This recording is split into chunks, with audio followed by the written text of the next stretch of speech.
Hello and welcome everyone. It's great to see that so many of you have joined us this evening for our webinar on advancements in hip and knee surgery techniques.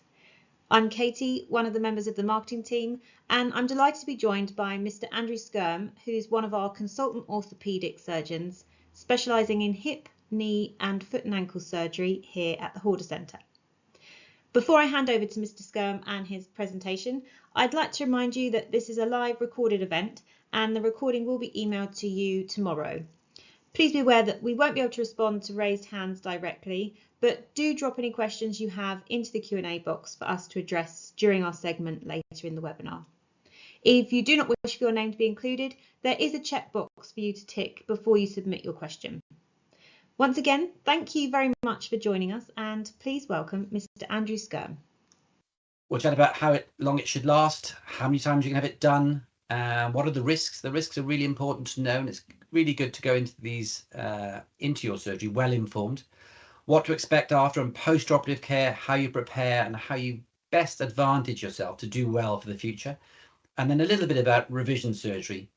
The X-ray you can see on screen at the moment is a lovely lady called Susan, who I met probably in my first couple of years as a consultant. And the hip on your right, which is her left, that's the 5th time she's had that done. And when we did that, she was about 48, 50. I'm expecting to see her again soon, and it'll be her 6th surgery on that side. She had a childhood hip condition. Okay, so let's have a little chat. So the picture on the left-hand side of your screen, on the left of it, you see a normal hip, and a hip replacement is effectively a hip is a ball and socket joint, and it should look rather smooth and shiny. The ball of the hip should look like a snooker ball. You can see the hip on the right of that picture. It looks rather gnarly. It's got little bits of bone sticking off. If you look at the X-ray then on your right-hand side, the left of the X-ray pictures shows a hip that's absolutely destroyed, and the head of the hip's penetrating through the pelvis, and that's a severely arthritic hip. The same with knees, really. So the picture on the left, you can see a nice knee replacement. And when you open a knee replacement, it should look rather like when you break a chicken leg at Sunday lunch. You see that glistening white surface. And that's what your knee looks like when you open it up, just significantly bigger. And when it becomes arthritic, all that lovely soft cartilage is worn away, and you get a marbleized sort of hard effect to the bone. The X-ray on the right-hand side, you can see the red arrows pointing to where there's no gap between the femur and the tibia, which is the knee joint, and that's so-called bone-on-bone arthritis. What is a hip replacement? A hip replacement effectively replaces our own ball and socket joint. It's an artificial joint. It's made standardly of a few materials. It's made of metal, plastic and ceramic.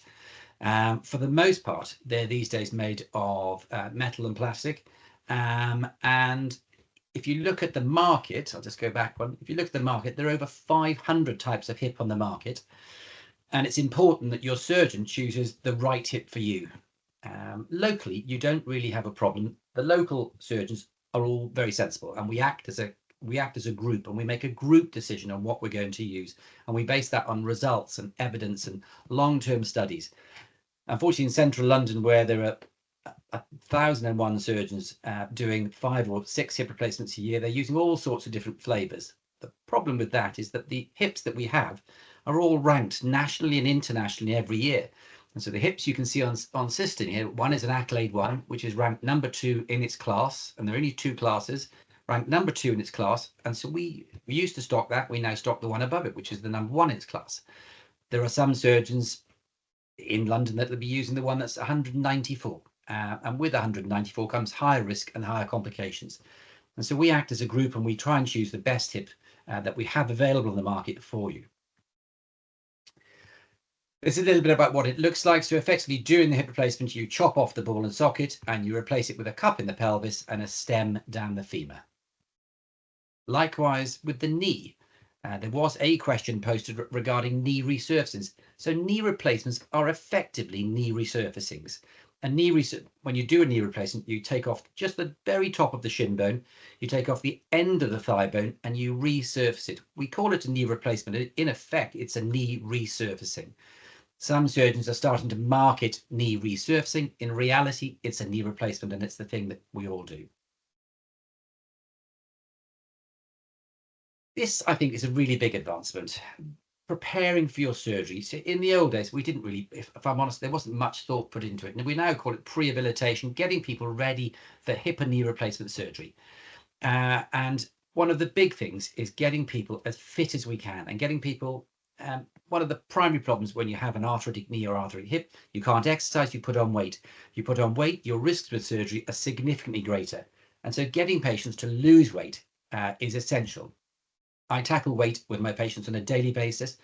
It can sometimes be a difficult topic. And so I tell patients that I've recently had knee surgery myself, and I've had a knee replacement. I think I'm the only surgeon at the Horder Centre to have a knee replacement. And I lost 2 stone prior to my surgery. So I encourage patients and I point them towards this book, which is The Human Being Diet. It's a sensible book. It's easy to follow. But I am acutely aware that some patients have been big all their life, and it's difficult if if you've been 5 stone overweight your entire life, getting down to Kylie Minogue size is difficult. And so there are now drugs available, and the ones you hear about the news of Mounjaro and Wegovy, I think they're an excellent advancement. I'm seeing lots and lots of patients who are using these drugs and are losing significant amounts of weight, and as a result are reducing their risks with surgery and just feeling overall healthier. There are some side effects, but I think the benefits at the moment far outweigh the risks. I think diet is almost certainly the best way forward, but this is a help. And so getting ready for your surgery is essential. Other things you can do. Stopping smoking is fairly obvious. If you've been a lifelong smoker, just try and cut down. The surgeon and the nurses will go into the medications beforehand. There are certain medications we need to stop, such as blood thinners and some of the very strong biological therapy that our rheumatoid patients are on. I ask patients to plan for home, and I base this primarily around patients who are older or who may live alone. So if you do live alone, having somebody to come in and help, maybe having a grandson come in and live with you for a week or two, having a neighbour pop in, stocking up the freezer, those sorts of things, just making your life as easy as you can for the time after the operation.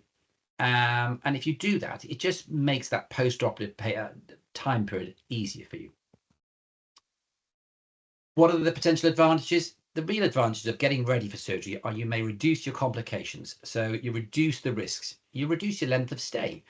The Horder Centre is a lovely place to stay, but I'm confident that your own home is nicer than the Horder Centre. So going home to your home comfort is much nicer. So if you are feeling healthier and better and you have no problems, you may go home at day 1, day 2, or day 3. And there's good evidence to show that healthier patients get better outcomes. So it's the right thing to advise you to get healthier. And the other purely selfish thing is if patients are slimmer, the operation is easier for me and makes me very happy. And a happy surgeon, I'm confident, leads to a happy patient. Preoperatively, what happens? So you have a consultation with your surgeon, and then after that, when the two of you have decided that you need an operation, you go to pre-assessment, and they do a lot of tests to make sure you're healthy. We coordinate that with your general practitioner, and we may need to change a few things. Some people are anemic, some people have urinary tract infections, and so we'll box and cox with those things and organise referrals regarding cardiac status and diabetic status. On the day of surgery, it's very straightforward. You come into hospital. Patients can sometimes feel quite anxious. I try and relax them and tell them this is a straightforward procedure. You're marked, consented, and the anaesthetist will discuss with you the type of anaesthetic. For the most part, that's spinal anaesthetic. A lot of patients worry about spinal anaesthetic. They worry about an injection in their spine. The one thing I'd reassure you and say, it is the safest form of anaesthetic. I had it 4 months ago. I made sure my mother had it 6 weeks ago. I made sure my mother-in-law had it about 3 months ago. We've all had hip and knee replacements. And I'd encourage you as well. If you have any worries, discuss it with your surgeon and your anaesthetist, and those worries will be allayed. Okay, which surgeon? This isn't just about me. I've got 14 really good colleagues, hip and knee surgeons at the Horder Centre. You could choose any of them, if I'm honest. They're all good. I'm one of the old. I'm the second oldest. Adrian Butler-Manuel, my good colleague, is the eldest. He's though senior. I'm the second senior. I've been there for 22 years. If you're unsure, we've all got a website. You can look at us. You can chat to your friends, chat to your general practitioner. Your GPs are all very sensible, and they'll give you good advice.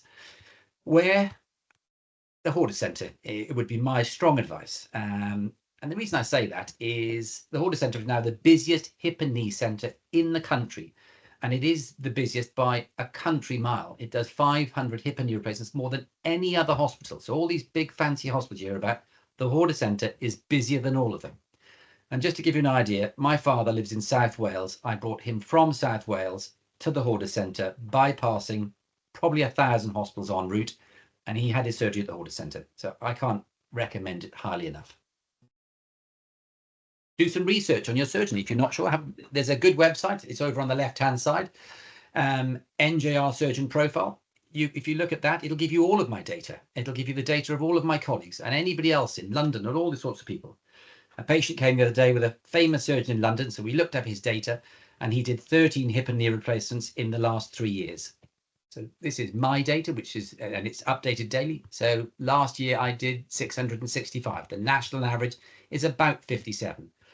For my sins, I'm quite busy, and as are quite a few of my colleagues there. But as I say, lots of my colleagues are all very good, and there is a website you can go to do some research on us. We'll talk now a little bit about advances, particularly, and start off with hip surgery. We'll talk about the incision, minimally invasive, simultaneous, that is to say, doing both hips on the same day, robotic hip surgery, day cases, bearing surfaces, and custom made.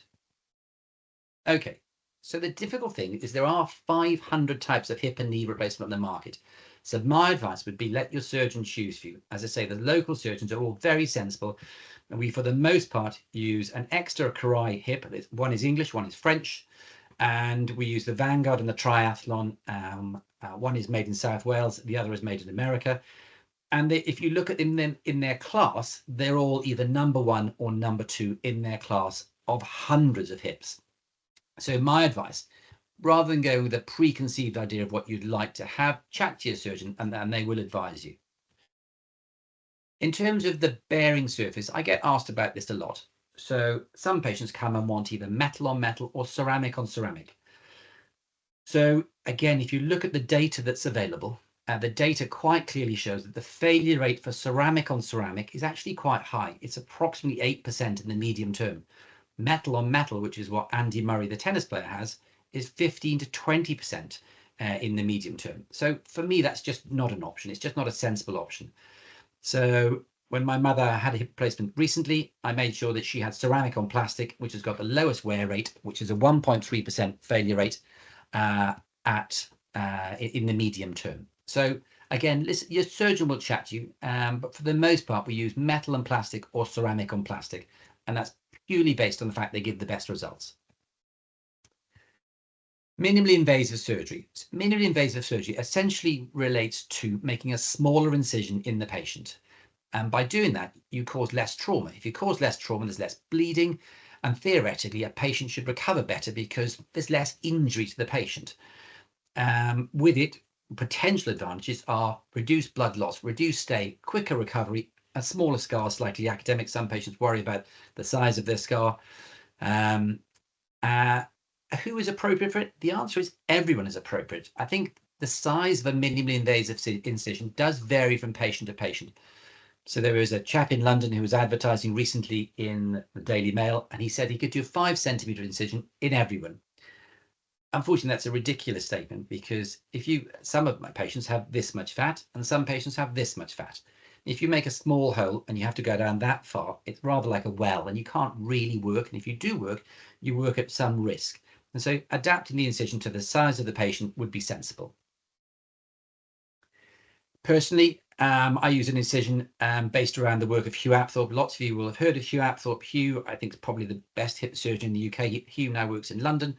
I copy Hugh's technique and I copy it exactly or as exact as I can. And since I have done, my results have improved dramatically and I'm very happy with it. It's basically a small incision through the back of the hip.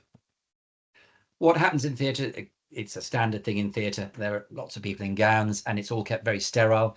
The middle part of the procedure, you don't get to know much about. Most patients are fast asleep during this period. If they're not anaesthetised, you're asleep. Knees, let's have a little chat about that. So with knees, the options, there are a few options. The surgical options are arthroscopy, which effectively is putting a telescope into the knee and cleaning it up.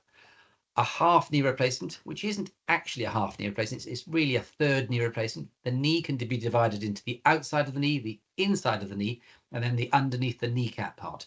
So it's actually divided into thirds, but we call them half knee replacements or unicompartmentals. And then you've got total knee replacements, which form the mainstay of treatment, which is our main workhorse, primarily because of the results it delivers.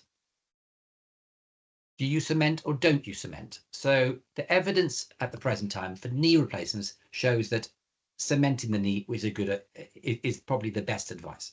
For unicompartmental Oxfords, uncementing has now become more fashionable, and the results of that are looking better and better. With hips in the old days, all hips were cemented, and then they went to an uncemented technique. Most patients now have either uncemented hips or a hybrid technique, that is to say cemented stem and uncemented cup. Again, your surgeon will guide you and advise you on this.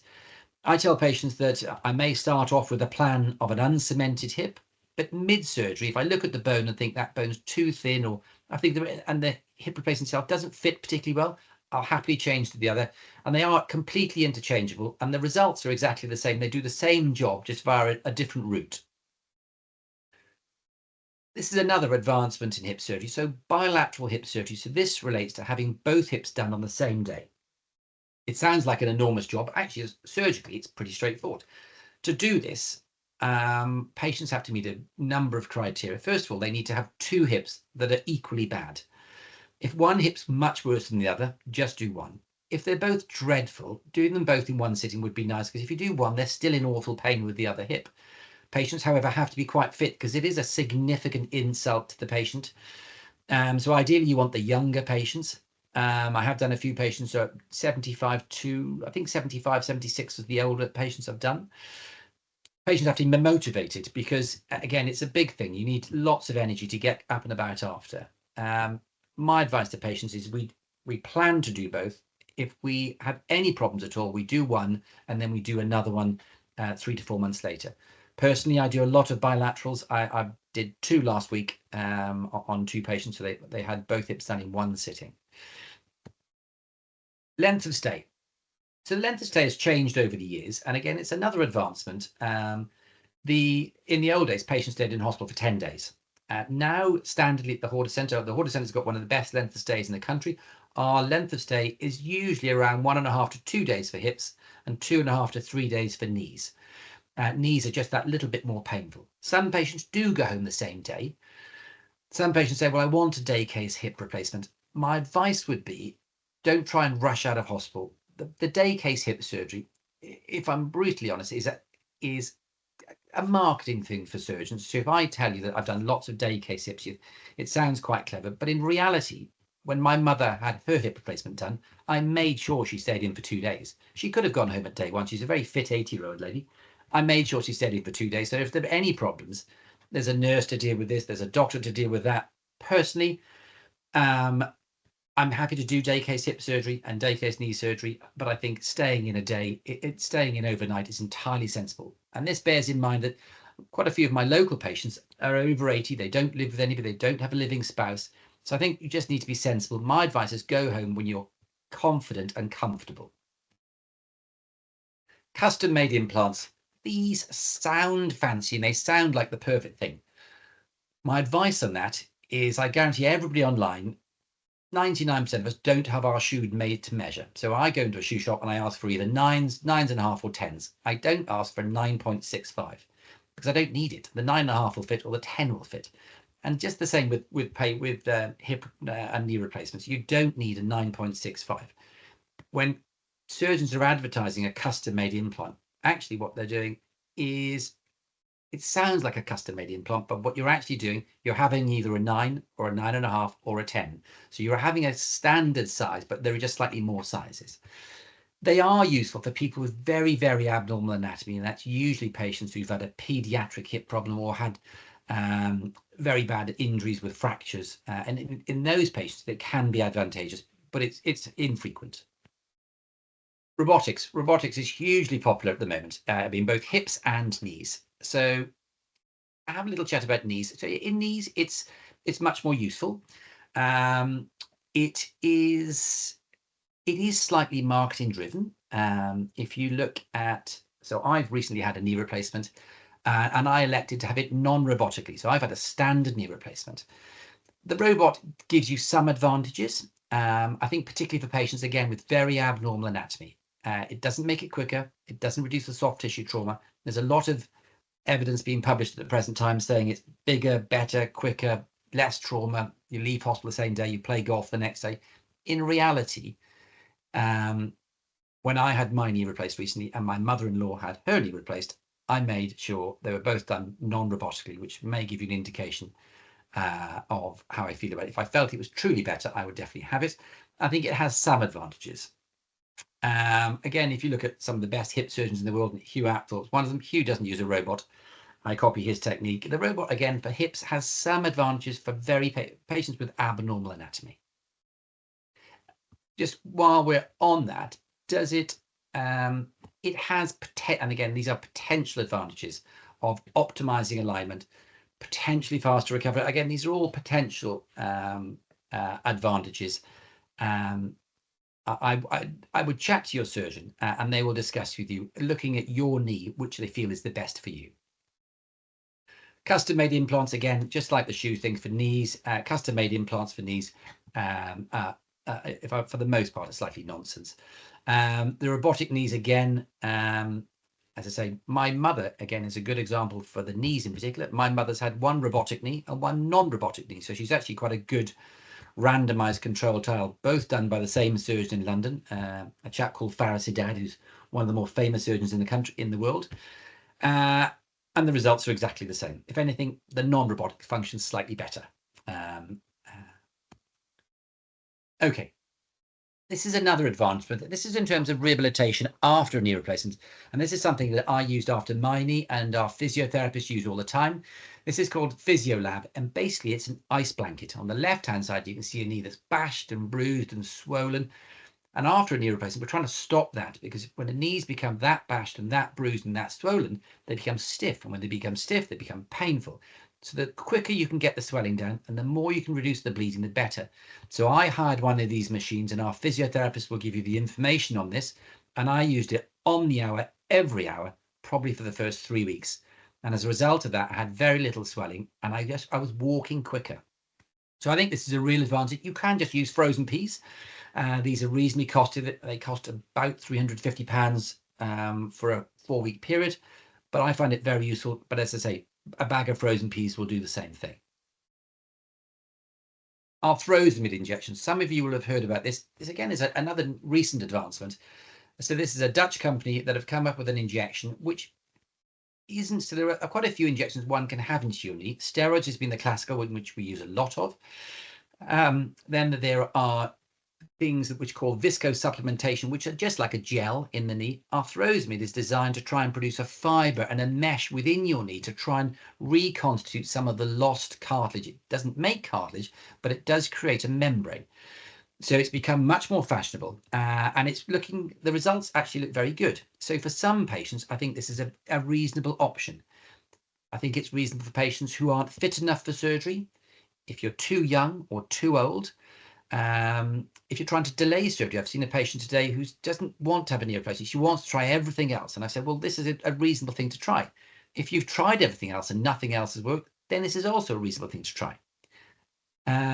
There's lots of evidence supporting it from the UK and from the Netherlands. And approximately 80% of patients are seeing a benefit with this. 15 to 20% see no benefit. The main downside of it, I'll come back to that slide, the main downside of it is it does cost. So it's not covered by insurance companies and it's not covered by the NHS. So you have to pay for it, and it's not inexpensive. What can you do after your surgery? So I get asked this quite a lot. And again, this is another advancement in that my views on this have changed. So I tell patients they can drive after 3 weeks now. I used to say 6 weeks. Every now and again, I get asked about sex. I've said, but not quite straight away, but I now say 2 weeks actually. And I'll come on to a little bit more about that in a second. Stairs, you'll be walking the same time. Sleeping, you sleep in any position, whether it's a hip or a knee. Bending, slightly careful with hips for the first couple of weeks. Knees less so. And when knees are a bit stiff to start. Sports, I tell patients, so I played golf with my mother on Saturday, and my mother walked the course, and she's now 7.5 weeks post hip replacement. So I tell all patients they can get back to all sports. The one thing I do tell patients is running. The problem with running, it's repeated impact loading. And if it's a hip or a knee replacement, it just receives repeated insults. And once you've had your hip or knee replaced, you want it to last as long as possible. So my advice, and I'm a keen runner, is to give up running and do other things. Just run now and again, take up cycling or swimming or yoga or another sport. Again, the sex thing, our physiotherapist will give you some advice if you ask about the yeses and the nos and the do's and the don'ts of various things. I was once asked by a patient, I was very embarrassed, and my physiotherapist said, we have a leaflet on that. I had no idea, and this was produced out of nowhere, but there is information available if you would like it. Post-op physiotherapy, for me, this is a real advance. So in years gone by, hip and knee replacement surgeons have just done their replacement and then sent them off and said, you'll be fine. In reality, is that aggressive, interactive physiotherapy after your operation is hugely beneficial. And the way I'd liken this is if you played football for Chelsea Football Club and you injure your knee, you're going to have physiotherapy 8 times a day, and you're going to have eight times a day until you're better. So for 5 weeks. The only reason we don't do it privately or in the NHS is that it's unbelievably expensive to do, and so you can't have that level of input. However, the more input and the more physiotherapy you get, the better. And so for me, when I had my knee replacement, I had physiotherapy twice a week at home, and I also went to the physiotherapy at the hospital. Hydrotherapy is excellent. If you have your own swimming pool, if you have a friend that has a pool or a municipal pool, walking back and forth is essential. So the physiotherapy, I can't stress enough, and it's become, I think our results of our surgery have improved dramatically since we've been much more proactive. This, I think, is another advance. In the old days, I think orthopaedic surgeons like myself thought we were at the top of the tree and that we did an operation, we made it all better. In reality, this is a team thing. And the older I've become, the more I realise how important that team thing is. And if everyone's working together, you get a good result. And when I see everyone, I mean the cleaning staff, the catering staff. The one thing I noticed about the Horder Centre is when the cleaner is walking past the room of the patient who's asleep, they turn off the hoover, they go past and they turn it back on. And they're all thinking about that patient. That patient's having a sleep, they want them to rest. And so the catering staff also, they'll try and tailor your meals so that you get the right food to recover, things that you like. Don't try and be healthy after an operation. When you've had an operation, you feel dreadful. So have what you want. And if your favorite thing is sticky toffee pudding, tell the team. And I tell one patient, I'm a small part of the journey. The entire team, it's so important. Chat a little bit now about how long it should last. I tell patients anything over 15 years. I'm hoping that mine will keep me going until I'm 70. The time it becomes really important is in the younger patients. So I've got a 17-year-old young lad who had a hip replacement done by myself about 10 years ago. I'm expecting him to have 5 or 6 hip replacements in his lifetime. Post-operative complications. This is really important. So if anything goes wrong after the operation, and I don't care what it is, whether it's bleeding, constipation, feeling dreadful, I want to know about it. And your surgeon, whoever your surgeon, they want to know about it. So you don't go back to your GP, you don't go to A&E, you don't call 111, you call us at the Horder Centre, you call the on-call service, you call my secretary, you call the hospital, and it's my job to solve it. So when we undertake surgery on you, I take what's called a duty of care, and my job is to take you from the starting position of arthritic and painful to the end position of happy and healthy and playing golf or playing with your grandchildren. Any complications in the middle that don't get you to that end result are my problem, and you call me. Oozy wounds in particular, if your wound is bleeding, I want to know.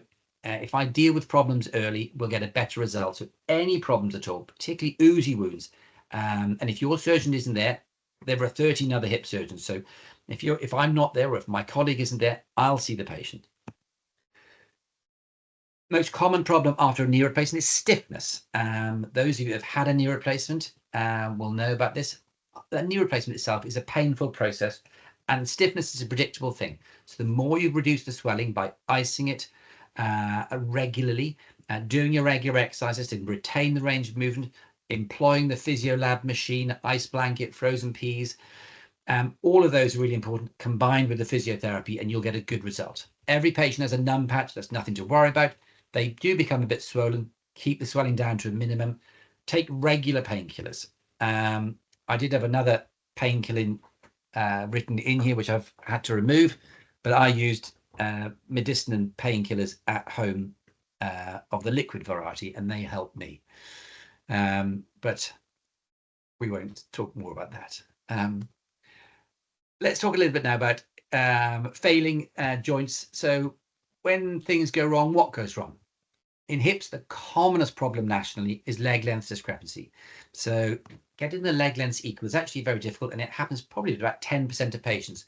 Those surgeons that do a lot of hip and knee replacements, and there are 3 or 4 of us at the Horder Centre that do, we're 3 or 4 of the busiest in the country, that risk becomes lower and lower. With revision surgery, again, you can do it many, many times, and we'll have a little look at that. And we'll just go through a couple of examples here. So on the left-hand side, you can see a hip replacement that was done many years ago. It's failed, and effectively, when you redo it, and that's the picture on the right, you're replacing it with something bigger and essentially more expensive. And it's not a particularly difficult thing to do. This lady, this man is, I think, in fact, this isn't a man, this is a lady. This is a lady called Susan. And this is 4th time hip. And again, it'll be coming up to 5th time hip at some point. When you get to this stage, you can see there's a lot of metalwork in there. That becomes quite complex. And hips like this, and I've had a discussion this afternoon with one of my hip colleagues, if we've got something that's complex, and we have what's called a multidisciplinary meeting, 2 or 3 hip surgeons will sit down and we'll chat about it and say, well, what's the best way forward for this patient? And sometimes we'll say, well, let's buddy up. 2 hip surgeons will go together and we'll do the operation together. And you've got sort of a 2 for 1, and 2 heads are better than 1 in some circumstances where it is complex. How many times can you have it done? There's no real limit. The real problem comes in the younger patients.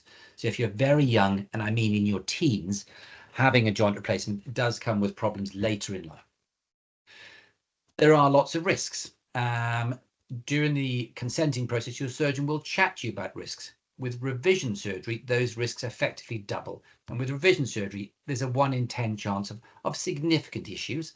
And so we do go to great lengths to tell patients about it. The knobs on washing machine refers to, effectively, when you're having a revision in particular, you want somebody who does lots of revisions. And there are 2 or 3 of us at the Horder Centre who do lots of revisions.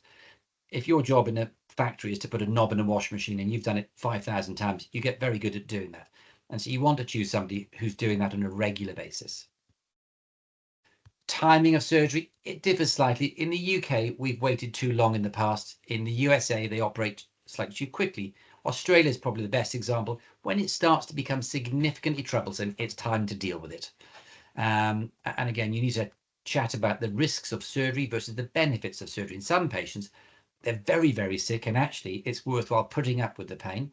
Some patients who've got awful problems with the hip and the hip's at risk, then actually the right thing to do is to operate. Here's some examples. This is a patient who waited too long. Redoing that is a big problem, and that's how it gets redone. This is a lovely man who fell off a quad bike. He's a gamekeeper, and you can see how he shattered his thigh bone. He's a friend of mine's gamekeeper. Putting him back together wasn't dreadfully difficult, but it does come with some risk, and you can imagine that comes with some bleeding. This is a common problem locally. So when patients break their hip, the X-ray on the left shows the treatment, which is called a dynamic hip screw. You have the hip fixed with a plate and screws, and they sometimes fail. The redo of them can be quite complex, actually, and the image on the right is the redo. This lovely man, I think he's Syrian. I did this chap, I want to say about 8 years ago. We've taken his name off, but he's had a childhood hip condition in Syria, and you can see how it doesn't really look like a hip.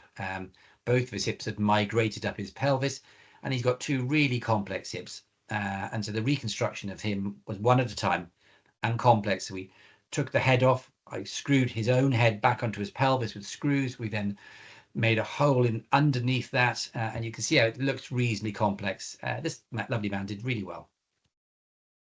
This is a patient who had TB as a child. So this patient, when they were about, I think 5 or 6, had TB, and the old-fashioned treatment for TB was to fuse the hip. So that is to say, stick the femur to the pelvis permanently so it doesn't move. The problem with that is you're walking this horribly stiff gait for many years, and eventually your back becomes troublesome. So it is now possible to convert that into a hip replacement. And for the first time ever, the patient starts to move. Okay, I think let's just look at the timing. We're getting roughly the right time, roughly 40 minutes. So in summary, my advice is chat to your surgeon about which hip, which knee replacement you have. Do some research, have a look at our data. So there is a website where all our data is available. It'll tell you how many we do. As I said, I looked at the data of a famous chap in London the other day, and he did 13 in a year. And some of us are doing over 600. And so whilst quantity isn't a guarantee of quality, if you're doing it regularly, the chances are people are going to be fairly standard process. Understanding the risks is important, and have your surgeon chat to you about the risks. And some patients have specific risks. Planning is essential. So getting fit before the operation, planning what happens when you go home, having a family member to help, all those sorts of things. The more you plan and I plan, the better your results. Complications, and I'll say this again, any problems at all after the operation, you contact me, you contact the hospital. I need to be called, or your surgeon needs to be called, and we need to deal with it aggressively. You don't go to A&E, you don't go to your GP. These are my problems to deal with. My job is to get you back to playing golf or back to playing with your grandchildren from the position of being arthritic, and I've got a duty of care during that process. And so any problems along that pathway are my problem. And that's the end of the talk. Thank you all for listening. I can't see anybody's faces, so it's been slightly interesting chatting to a screen, but I hope you enjoyed it. Brilliant. Thank you very much, Mr Skyrme, for guiding us through the latest advancements, surgical techniques and recovery expectations, all very important elements. I can see your presentation has addressed several of the questions that were submitted in advance, but there's still a number we haven't yet covered, so we'll move on to those, along with any new ones that have come up during this session, during the time we have left, which is a good 20 minutes. Okay. So starting with the first one, what is the effect of a knee replacement on other joints, e.g. the hip?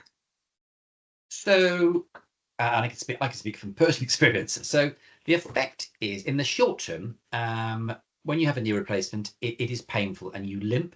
And as a result of that, you do put more pressure on your opposite leg, you put more pressure on your hips, and you put a bit more pressure on your back.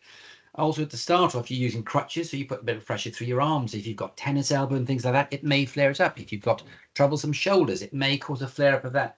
So there's no question, in the short term, your knee will almost certainly have a slightly detrimental effect on other joints. In the long term, however, and I'm seeing the benefits of that now that I no longer have knee pain and my knee is gone, I'm walking better, I'm losing a bit of weight, which is good. My back feels easier. So actually, in the long term, it's having a beneficial effect on other joints for me personally. And I suspect that's the same for all patients. Fantastic. Thank you. So this one says a blood clot with the first knee. What is the likelihood of repeat with the second knee? Good question. So the first thing to say, if you've had a blood clot the first time, you've A, been unlucky, and B, we put all patients these days on a blood thinning tablet called apixaban to try and reduce the risk of clots. But even despite that, some patients do have a clot. If you have a clot the first time, I would suggest the chances of having a clot the second time are probably less than 5%. And the reason for that is the second time, if a patient's had a DVT previously, we tend to be more aggressive than we are in most patients. So we tend to give them a little bit more of the blood thinner, or for a longer period of time, or we do other measures to try and mitigate that risk. I would suggest, if I look at my patients, it's probably 5%. I think you're at a slightly higher risk than the general population, but not as high. It's not 50% or anything like that. Good. That's very reassuring to know. I'm waiting for a consultant appointment for a knee replacement. I'm just wondering what sort of technique would be used. I have meniscus tears either side of my knee and severe arthritis. Thank you. So when you've got a combination of meniscal tears and arthritis, the appropriate treatment is a knee replacement. And in terms of approach, the primary approach to a knee replacement is a standard midline incision. All of my colleagues at the Horder Centre use a standard midline incision. Some surgeons go right around the inside, a very much a medially based incision, but for the most part, there's a scar right down the middle, and we open the knee. We open it in a limited fashion. We used to make quite a big hole. We make a much smaller hole now, just as much as is needed. There was a question regarding the length of the incision for robotic surgery. So with robotic surgery, you get the same incision plus a little extra incision at the bottom. So the robotic incision is actually slightly bigger because you get an extra separate incision. But yes, the main approach to knee replacement is straight down the middle. Okay, great. This one's quite a bit of detail. So at age 75, should I go for left hip replacement before I lose reasonable function? When Mr Apthorpe replaced my right hip 6 years ago, I had already lost good function on that side. I elected to wait for left hip replacement, but it is gradually deteriorating now. Okay, so and my advice on that is, so I see patients on a daily basis that have got dreadful arthritis and no pain, and I tell them do nothing. If it doesn't hurt and you're doing normal things like playing golf or walking the dog, I say do nothing.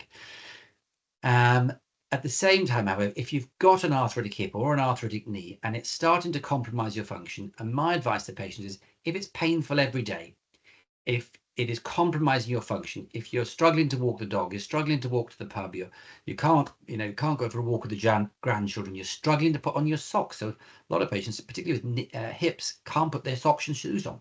So as soon as it starts to compromise your function, the predictable thing is it's A, not going to get better, and it's B, going to definitely get worse. So as soon as it starts to compromise your function, my advice is have it replaced. What you don't want to do is have 10 years of awful quality of life, and then have it done and think, God, I wish I'd had that done earlier. Right, okay. I'd particularly like to know more about the details of knee resurfacing arthroplasty. Yeah, so the knee resurfacing arthroplasty is effectively a knee replacement. There are some people in the media and the news in London in particular who are rebranding a knee replacement and calling it a knee resurfacing. A knee replacement is effectively a knee resurfacing. So the knee replacement, you basically shave off the end of the bones and recap it. So all knee replacements are effectively knee resurfacings. So they are one and the same thing.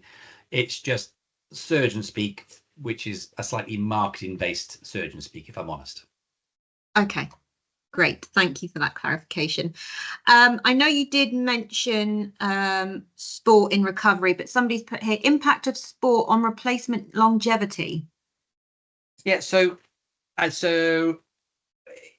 encourage all patients, again, just for quality of life, to get back to the sports that they love. So if you're a tennis player, I'd strongly encourage you to get back to tennis, but I'd probably tell you to play doubles. If you're a badminton player, I'd say the same thing. Pickleball, paddle, all of those, but get back to them all. Skiing, I tell patients I'm happy for them to go skiing. So I'm a very keen skier. I ski with one of my pals who's had his hip replaced. And you do take on board some risk. If you have a horrible fall, you can break the hip. But you can break the hip whether you fall or without a hip replacement. And so it's all about risk analysis. And some of my colleagues disagree. So some surgeons are much more, you should stop doing anything that looks dangerous. The problem with that, it's quality of life. I like skiing. I like playing tennis. I like playing golf. And so I'm going to do all of those. I may take on board a small amount of risk. The one thing I've given up, which I would encourage patients with hip and knee replacements, is to give up running as a regular thing. The problem with running is it's repeated impact loading and then leaving the ground and returning to the ground. And that's a trauma to your hip or knee replacement, and it'll just fail quicker.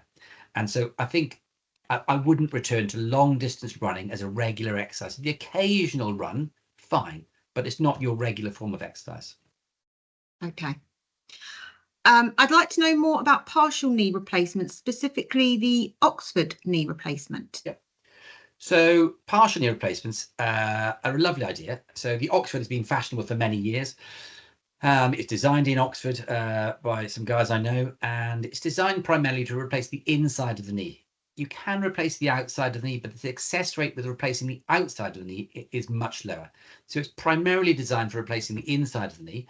The advantage of it is it's a smaller operation, it's a smaller incision, there's less blood loss, there's less trauma. So theoretically, your function, your recovery is better. And I think if it does well, your functional result, your overall result would potentially be better than a total knee replacement.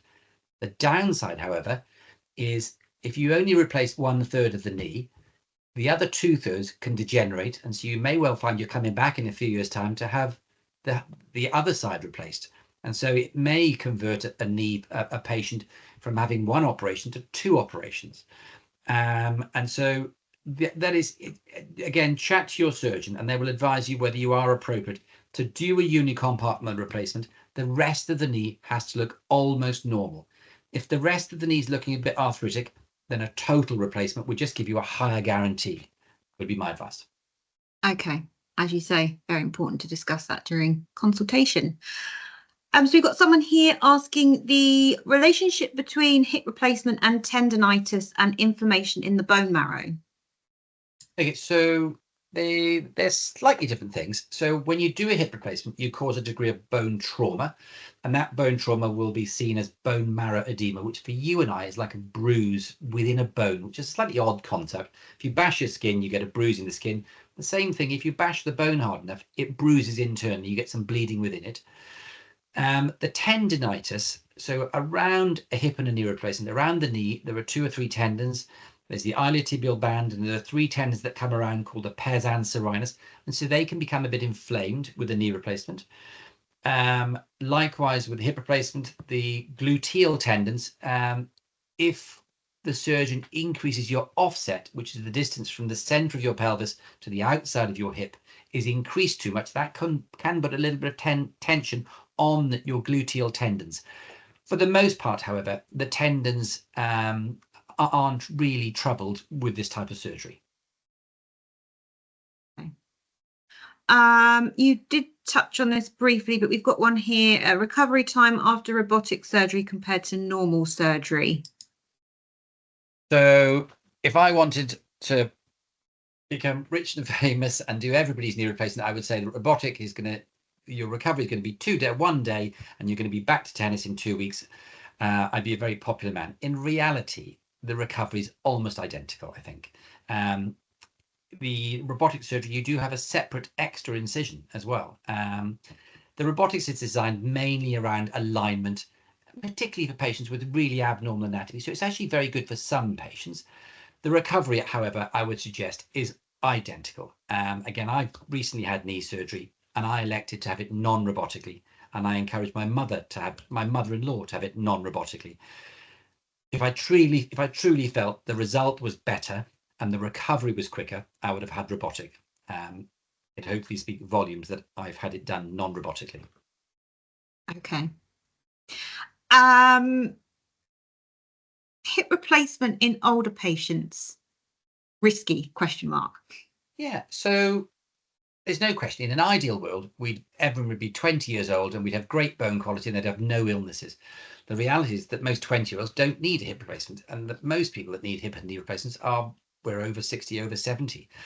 And so there's no question, the older you are, the slightly higher risk as we get older, we accumulate more illnesses. One of my old professors at Guy's used to say, with every 10 years, with every decade of life, you accumulate a new illness. So if you look back at your past medical history, you'll probably be able to count an illness for every 10 years of your life, whether that's appendicitis or a broken leg. What I would say, however, is that I see patients on a daily basis who are, I've seen a chap today, he's 85, and in my letter I've written to the GP, many thanks for the referral of this lovely this gentleman who's chronologically 85, but physiologically he's behaving like a 70-year-old. So some patients who are 85, actually they're fitter than some of my patients who are 60 and 50. I see patients who are 50 who look like they're at death's door, and they're overweight, they're smoking, they've got multiple illnesses. And so age isn't a defining factor. Again, chat to your surgeon. I have seen a lady today who is 80 years old, lovely lady, from Berlin Gap, and she's 80, and I think knee surgery for her is too great. And it's not because she's 80, I just think she's just not fit enough for surgery. And so it's something to discuss with the surgeon, but it's not, if you're 95, you may be entirely appropriate for a hip or knee replacement. Okay. And we've got one more here, which was one that we did receive in advance. And I'm not sure if you touched on pre-op pain management. I know obviously the post-op recovery was discussed, but Yeah. people who are in those stages of not quite ready for surgery. Preoperatively, chat to your general practitioner is the first thing, and they'll give you good advice and they'll prescribe you painkillers. But the painkillers effectively are on a pain-killing ladder. So if you're in pain, I'd encourage you to take paracetamol and ibuprofen with breakfast, lunch and supper. And I tell patients every time they eat, they should take painkillers. So breakfast, lunch and supper is just a good way of remembering. And you take 2 paracetamol, 2 ibuprofen, and if you've got any other significant illnesses, in particular chronic kidney disease, then that's a very safe combination.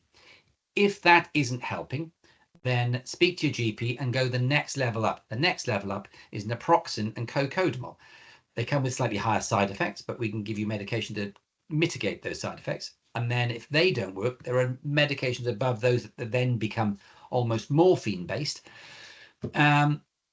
And the other thing to say is iced frozen peas. So if it is uncomfortable, and most patients feel it at night, so wearing a little ice blanket, having one of those little ice blankets which you can buy online, thing you can put in the freezer and wrap around your knee, you may well find that gives you quite a lot of soothing relief. For me personally, I find a glass of wine helps. Fantastic. I think that's a good place to end it. So thank you very much, Mr. Skyrme, for sharing your expertise this evening. Pleasure. Mr. Skyrme is kindly offering 50% off his initial consultation at the Horder Centre for those who've registered this evening. So if you do want to book a consultation with him, please get in touch via the contacts that are currently on the screen. You will receive a reference code that will be emailed to you with the recording tomorrow, as mentioned. You'll also receive a survey link with just 3 quick questions for feedback. So it's always helpful to know what's working well, but areas that we can improve on. So we'd really appreciate hearing from you about how this evening went. But once again, thank you all very much for your time and enjoy the rest of your evening. Thank you very much, everyone. Thanks, girls, for organising. Have a good evening. You're welcome. Thank you. Bye-bye.